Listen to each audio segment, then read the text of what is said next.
ದಸರಾ ಮಹೋತ್ಸವಕ್ಕೆ ಆದರದ ಸ್ವಾಗತ. ಇದು ಶ್ರೀ ಕೋಟೆ ಮಹಾಗಣಪತಿ ದಸರಾ ಮಂಟಪ ಸಮಿತಿಯ 49ನೇ ವರ್ಷದ ಕಲಾ ಕಾಣಿಕೆ. ಈ ಬಾರಿ ಶ್ರೀ ಮುದ್ಗಲ ಪುರಾಣದ 7ನೇ ಸಂಪುಟದಿಂದ ಆಯ್ದ ಶ್ರೀ ವಿಘ್ನರಾಜನಿಂದ ಮಮತಾಸುರನ ಸಂಹಾರ ಎಂಬ ಕಥಾಹಂದರವನ್ನು ಈ ವೈಭವದ ಮಂಟಪದಲ್ಲಿ ಅಳವಡಿಸಲಾಗಿದೆ.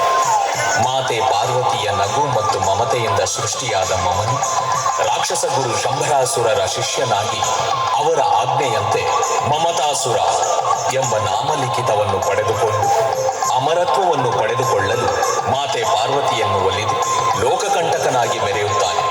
ಮಮತಾಸುರನ ಅಟ್ಟಹಾಸವು ಮಿತಿಮೀರಿದಾಗ ಮಹಾಗಣಪತಿಯು ವಿಘ್ನರಾಜ ಶೇಷವಾಹನನಾಗಿ ಸಂಹರಿಸುವ ಪುಣ್ಯ ಕಥಾನಕವನ್ನು ಇದೀಗ ತಮ್ಮ ಮುಂದೆ ಸಾದರಪಡಿಸುತ್ತಿದ್ದೇವೆ.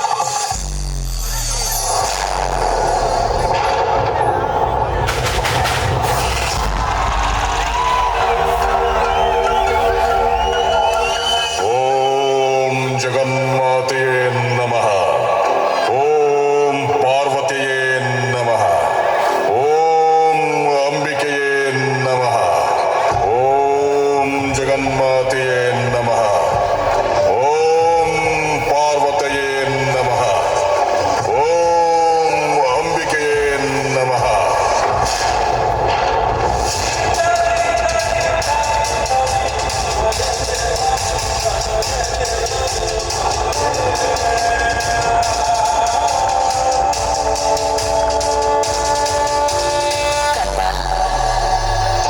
ಧನ್ಯೋಸ್ಮಿ ಮಾತೆ, ಧನ್ಯೋಸ್ಮಿ. ನಿಮ್ಮ ದರ್ಶನದಿಂದ ನಾನು ಧನ್ಯನಾದೆ. ಹೇಳು ಕಂದ, ನಿನ್ನ ಈ ಘೋರ ತಪಸ್ಸಿಗೆ ಕಾರಣವಾದರೂ ಏನು? ಮಾತೆ, ನಾನು ನಿಮ್ಮ ನಗು ಮತ್ತು ಮಮತೆಯಿಂದ ಜನಿಸಿದವನು. ಇದಕ್ಕಿಂತ ಅದೃಷ್ಟ ಬೇಕೆ? ನಾನು ಏನನ್ನು ಕೇಳಿದರೂ ನೀಡುವೆಯ ತಾಯಿ? ಬೇಗ ಹೇಳು ಕಂದ, ಅಮೃತಗಳಿಗೆ ಮೀರುತ್ತಿದೆ. ತಾಯಿ, ಜಗನ್ಮಾತೆಯ ಮಗನಾದ ನನಗೆ ಮೃತ್ಯು ಭಯ ಕಾಡುತ್ತಿರುವುದು ಸರಿಯೇ? ನನಗೆ ಅಮರತ್ವವನ್ನು ಕರುಣಿಸು ತಾಯಿ. ನೋಡು ಕಂದ, ಈ ತ್ರಿಲೋಕದಲ್ಲಿ ಜನಿಸಿದ ಪ್ರತಿಯೊಂದು ಜೀವಿಗೂ ಅಂತ್ಯ ಖಚಿತ. ಇದು ಈ ಸೃಷ್ಟಿಯ ನಿಯಮ. ಆದ ಕಾರಣ ಅಮರತ್ವವನ್ನು ಬಿಟ್ಟು ಬೇರೆ ಏನಾದರೂ ಕೇಳು ಕಂದ. ಹಾಗಾದರೆ ತಾಯೇ, ಈ ತ್ರಿಲೋಕದಲ್ಲಿ ನಾನು ನಡೆಯುವ ದಾರಿಯಲ್ಲಿ ಯಾವುದೇ ದೇವತೆಗಳಿಂದಾಗಲಿ ಅಸುರರಿಂದಾಗಲಿ ಸೋಲನ್ನೇ ಕಾಣದ ಹಾಗೆ ಪ್ರಬಲ ಶಕ್ತಿಯನ್ನು ನೀಡುವೆಯ ತಾಯಿ? ನೋಡು ಕಂದ, ದೇವತೆಗಳಲ್ಲಿರುವ ಅಗಣಿತ ಶೌರ್ಯ, ಸಾಹಸ, ಸಕಲ ಶಕ್ತಿ ಸಾಮರ್ಥ್ಯವನ್ನು ನಿನಗೆ ನೀಡುತ್ತಿದ್ದೇನೆ. ಆದರೆ ಅಧರ್ಮದ ಹಾದಿಯಲ್ಲಿ ನಡೆಯಬಾರದು. ಒಂದು ವೇಳೆ ತಪ್ಪಿದ್ದಲ್ಲಿ ವಿಘ್ನ ವಿನಾಶಕನಾದ ಗಣಪತಿಯಿಂದಲೇ ನಿನ್ನ ಅಂತ್ಯ. ಧರ್ಮೋ ರಕ್ಷತಿ ರಕ್ಷಿತಃ ತಥಾಸ್ತು.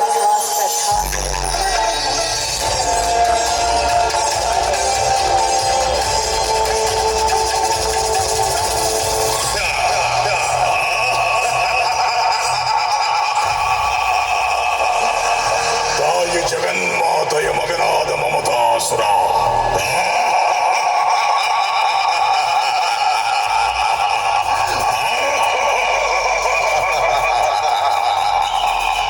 ಸಕಲ ದೇವತೆಗಳಲ್ಲಿರುವ ಶೌರ್ಯ, ಸಕಲ ಶಕ್ತಿ ಸಾಮರ್ಥ್ಯವನ್ನು ವರವಾಗಿ ಪಡೆದುಕೊಂಡ ಮಮತಾಸುರನಾದ ನನಗೆ ಈ ತ್ರಿಲೋಕದಲ್ಲಿ ನನ್ನನ್ನು ಎದುರಿಸುವ ಶಕ್ತಿ ಯಾರಲ್ಲಾದರೂ ಇದೆಯೇ?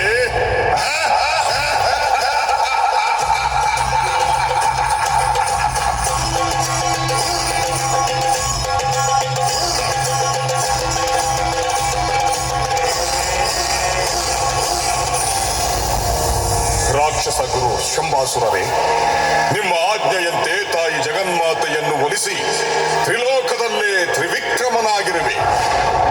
ಮಮತಾಸುರ, ನೀನು ತ್ರಿವಿಕ್ರಮನಾಗಿರುವೆ, ಆದರೆ ಅಮರತ್ವವನ್ನು ಪಡೆದುಕೊಂಡಿಲ್ಲ. ದೇವತೆಗಳು ಕಪಟಿಗಳು. ಸಮುದ್ರ ಮಂಥನದಿಂದ ಬಂದ ಅಮೃತವನ್ನು ಕಪಟದಿಂದ ಅಮೃತಪಾನ ಮಾಡಿ ಅಮರತ್ವವನ್ನು ಪಡೆದುಕೊಂಡವರು. ನೀನು ಈ ಕೂಡಲೇ ಇಂದ್ರನ ಬಳಿ ಇರುವ ಅಮೃತವನ್ನು ವಶಪಡಿಸುವ. ಇಂದ್ರ? ಇಂದ್ರನೇ? ಇಂದ್ರನ ಬಳಿ ಇರುವ ಅಮೃತವೇನು? ಅವನ ಬಳಿ ಇರುವ ಐರಾವತವನ್ನೇ ನಾನು ಮಾಯಾ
ಮಮತಾಸುರ, ನಿನ್ನ ಈ ಮಾಯಾ ರೂಪಕ್ಕೆ ಹೆದರುವವನು ನಾನಲ್ಲ.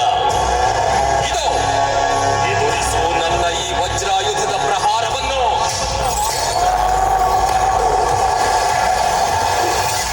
ಮೋಡ ಇಂದ್ರನೇ, ಈ ತ್ರಿಲೋಕದ ತ್ರಿವಿಕ್ರಮನಿಗೆ ನಿನ್ನ ವಜ್ರಾಯುಧದ ಪ್ರಹಾರವೇ.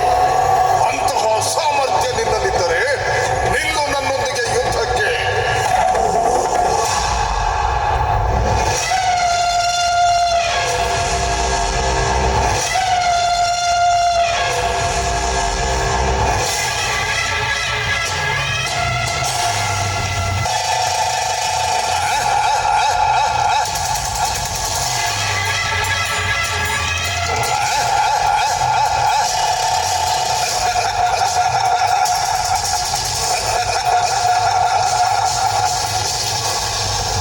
ಅಯ್ಯೋ, ಈತನ್ಯಾರು? ಕೇವಲ ಮಾಯಾವಿಯಲ್ಲ, ಅಸಾಮಾನ್ಯ ಬಲಶಾಲಿ. ಈತನೊಡನೆ ಯುದ್ಧ ಸಾಧ್ಯವಿಲ್ಲ. ಈ ಕೂಡಲೇ ಕೈಲಾಸಕ್ಕೆ ತೆರಳಿ ಪರಮೇಶ್ವರನನ್ನು ಮೊರೆಯಿಡುತ್ತೇನೆ. ಎಲ್ಲವೋ ಹೇಳಿ ಇಂದ್ರನೇ, ಆ ಬೂದಿ ಬಳಕ ಶಿವನ ಬಳಿ ಮೊರೆ ಹೋಗುತ್ತಿರುವೆಯಾ? ಅಮೃತವನ್ನು ವಶಪಡಿಸಿಕೊಳ್ಳದೆ ತ್ರಿಲೋಕದಲ್ಲಿ ಎಲ್ಲೇ ಅಡಗಿದ್ದರೂ ನಿನ್ನನ್ನು ಬಿಡಲಾರೆ.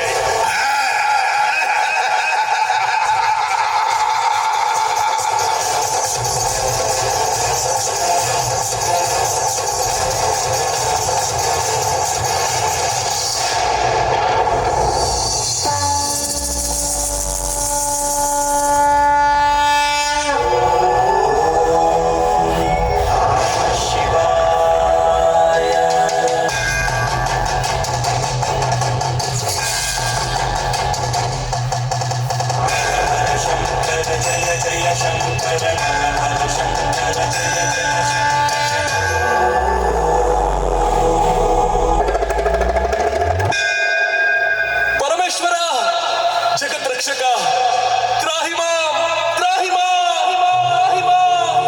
ದೇವೇಂದ್ರ, ಚಿಂತಿಸದಿರು. ನಾನು ಎಲ್ಲವನ್ನೂ ಅರಿತಿರುವೆ. ಕಾಲಾಯ ತಸ್ಮೈ ನಮಃ. ಕಾರ್ತಿಕೇಯ, ವಿನಾಯಕ,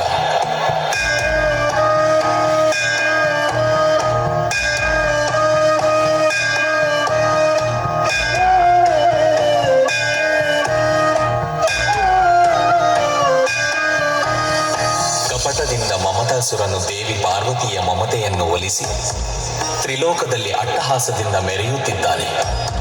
ನೀವು ನಿಮ್ಮ ಬುದ್ಧಿ ಸಾಮರ್ಥ್ಯದಿಂದ ಮಮತಾಸುರನನ್ನು ದೇವಿ ಪಾರ್ವತಿಯ ಕೋಪಕ್ಕೆ ಗುರಿಯಾಗಿಸಿ ಮಮತಾಸುರನ ಅಂತ್ಯಕ್ಕೆ ಕಾರಣಕರ್ತರಾಗಿ ತಂದೆ, ನಿಮ್ಮ ಆಜ್ಞೆಯಂತೆಯೇ ಆಗಲಿ.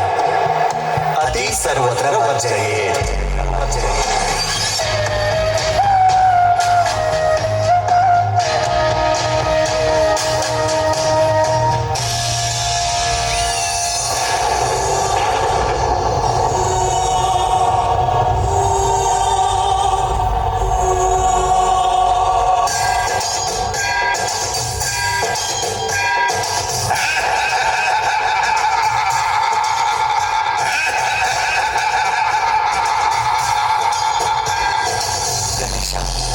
ಮಮತಾಸುರನ ದರ್ಪದ ನಗು ಕೇಳಿ ಬರುತ್ತಿದೆ.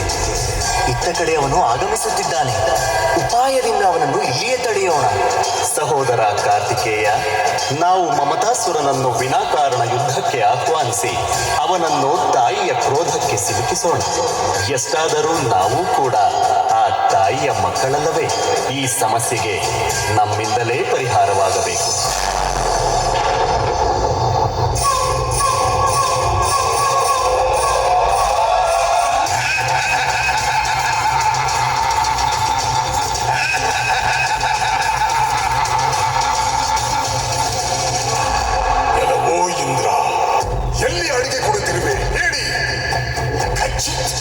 ನನ್ನ ಒಂದು ಮಾಯಾ ರೂಪಕ್ಕೆ ಹೆದರಿ ಓಡಿ ಹೋಗಿರುವೆಯಾ? ಸ್ಮಶಾನವಾಸಿಯ ಕೈಲಾಸವನ್ನು ವಶಪಡಿಸಿಕೊಂಡು ನಿನ್ನನ್ನು ಮತ್ತು ಆ ಬೂದಿ ಬಳಿಕ ಶಿವನನ್ನು ಪಾತಾಳ ಲೋಕಕ್ಕೆ ಎಳೆದೊಯ್ಯುವೆ. ಎಲೆ ಬುದ್ಧಿಹೀನ ಅಸುರನೇ, ಕೈಲಾಸಕ್ಕೆ ಆಗಮಿಸಿ ಕೈಲಾಸಾಧಿಪತಿಯನ್ನೇ ಅವಹೇಳನ ಮಾಡುತ್ತಿರುವೆಯಾ? ಅವರ ಶಕ್ತಿ ಸಾಮರ್ಥ್ಯದ ಬಗ್ಗೆ ನಿನಗರಿವಿಲ್ಲವೇ?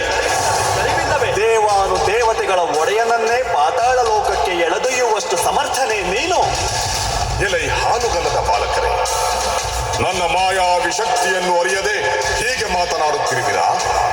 ಇದು ಪಾಶವಿ ಶಕ್ತಿ ಅಸುರ ಪ್ರವೃತ್ತಿಯನ್ನೇ ಮೈಗೂಡಿಸಿ ಬಂದಂತಹ ನನ್ನ ಬಳಿ ನಿಮ್ಮ ಉದ್ದಟತನವೇ? ವ್ಯರ್ಥ ಮಾತುಗಳಿಂದ ಕಾಲಹರಣ ಮಾಡಬೇಡಿ. ಏನು ಮಾಯಾವಿ ಶಕ್ತಿಯೇ?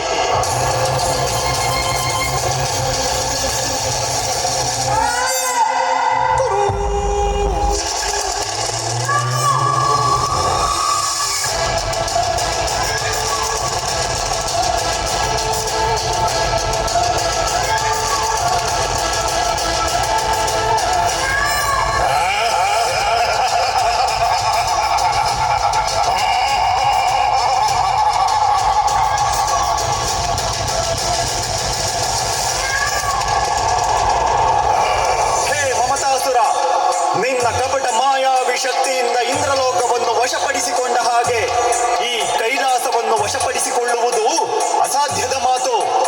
ಎಲೈ ಮಾಯಾವಿಯೇ, ಐರಾವತವನ್ನು ಎದುರಿಸಲು ಮಧೋತ್ಕಟ ಮಾಯಾವಿ ರೂಪವನ್ನು ತಾಳಿದ ಹಾಗೆ ನಮ್ಮನ್ನು ಎದುರಿಸಲು ಮೃತ್ಯು ಮಯೂರ ರೂಪದಲ್ಲಿ ಬಂದಿರುವೆಯಾ? ಬಾ ಯುದ್ಧಕ್ಕೆ.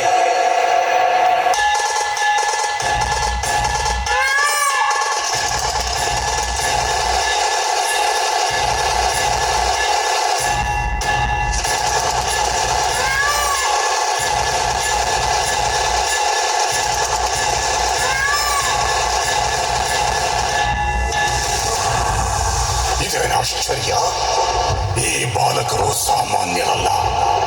ಸಕಲ ದೇವತೆಗಳ ಶಕ್ತಿಯು ಇವರಲ್ಲಿದೆ. ನನ್ನ ಮಾಯಾವಿದ್ಯೆಗೆ ಮತ್ತು ತೋಳ್ಬಲಕ್ಕೆ ಸವಾಲನ್ನೊಡ್ಡಿಬಿಟ್ಟರಲ್ಲ.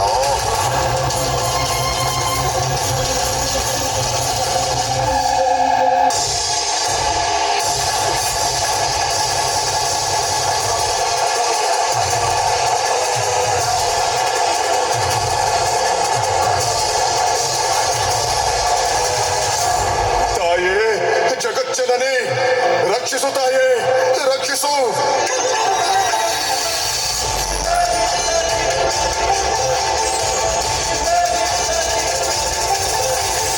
ಕಂದ, ಏನಾಯಿತು? ಯಾಕಿಷ್ಟು ಭಯಭೀತನಾಗಿರುವೆ? ನಿನಗೊದಗಿದ ಸಂಕಷ್ಟವಾದರೂ ಏನು? ತಾಯೇ, ನಿಮ್ಮ ದಿವ್ಯ ದರ್ಶನವನ್ನು ಪಡೆದು ಚರಣ ಸ್ಪರ್ಶವನ್ನು ಮಾಡಲು ಕೈಲಾಸಕ್ಕೆ ಆಗಮಿಸಿದ್ದೆ. ಆ ಸಂದರ್ಭದಲ್ಲಿ ಈ ಬಾಲಕರು ನನ್ನನ್ನು ತಡೆದು ವಿನಾಕಾರಣ ನನ್ನ ಮೇಲೆ ಯುದ್ಧವನ್ನು ಪ್ರಾರಂಭಿಸಿದ್ದಾರೆ. ನನ್ನನ್ನು ಇವರಿಂದ ನೀನೇ ರಕ್ಷಿಸು ತಾಯೇ, ರಕ್ಷಿಸು. ಮಾತೆ, ಇವನ ಕಪಟ ಮಮತೆಗೆ ಮರುಳಾಗದೆ. ಈ ಧೂರ್ತ ಮಾಯಾವಿಯು ಶಂಭರಾಸುರನ ಆಜ್ಞೆಯಂತೆ ಮೋಸದಿಂದ ತಮ್ಮನ್ನು ಒಲಿಸಿಕೊಂಡು ಅಮೃತವನ್ನು ಪಡೆಯಲು ಇಂದ್ರನನ್ನು ಅಡ್ಡಾಡಿಸಿದ್ದಾನೆ. ತಂದೆಯ ಆಜ್ಞೆಯಂತೆ ನಾವು ಇವನನ್ನು ತಡೆಯಲು ಬಂದಾಗ ತಂದೆಯನ್ನೇ ಪಾತಾಳ ಲೋಕಕ್ಕೆ ಎಳೆದೊಯ್ಯುವಂತೆ ಸವಾಲನ್ನೆಸಗಿದ್ದಾನೆ.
ರೂಪದ ಬಾಲಕನ ಪ್ರವೇಶವೇ ಅಸಾಧ್ಯ.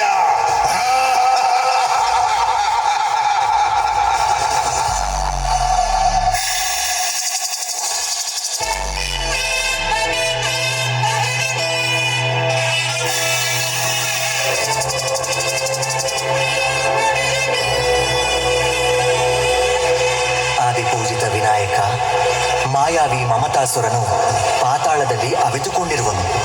ಆ ಅಸುರನನ್ನು ಸಂಹರಿಸಲು ನನ್ನನ್ನು ನಿಮ್ಮ ವಾಹನವನ್ನಾಗಿ ಸ್ವೀಕರಿಸಿ.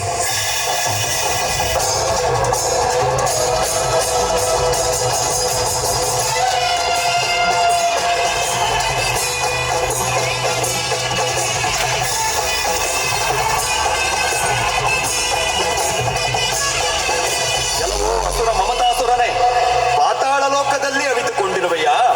ಹೇಳಿ, ಇದೋ ನೋಡು, ಪಾತಾಳ ಲೋಕದ ಅಧಿಪತಿಯೇ ನನ್ನ ವಾಹನವಾಗಿರುವರು.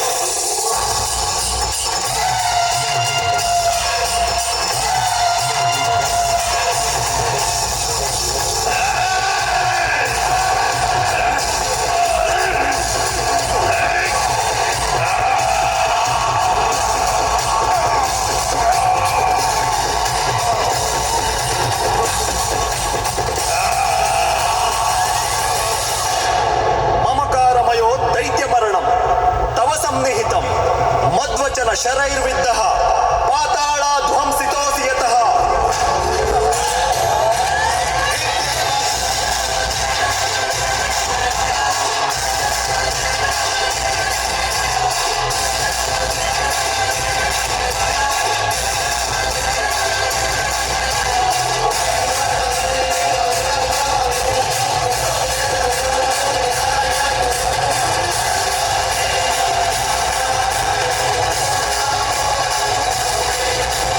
ಸಕಲ ಜಗತ್ತಿನ ಸೃಷ್ಟಿಗೆ ಕಾರಣಕರ್ತನಾದ ಚತುರ್ಮುಖ ಬ್ರಹ್ಮನೂ ನಾನೇ.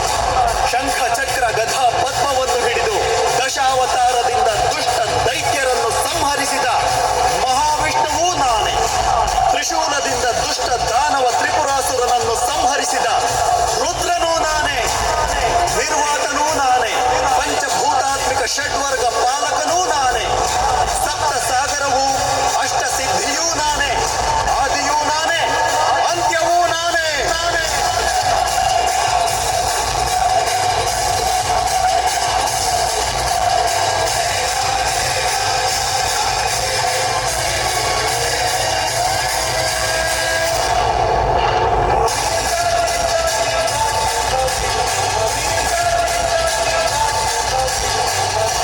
ಪುತ್ರ ವಿಘ್ನರಾಜ ಶೇಷವಾಹನ, ಶಾಂತನಾಗು ಕಂದ, ಶಾಂತನಾಗು.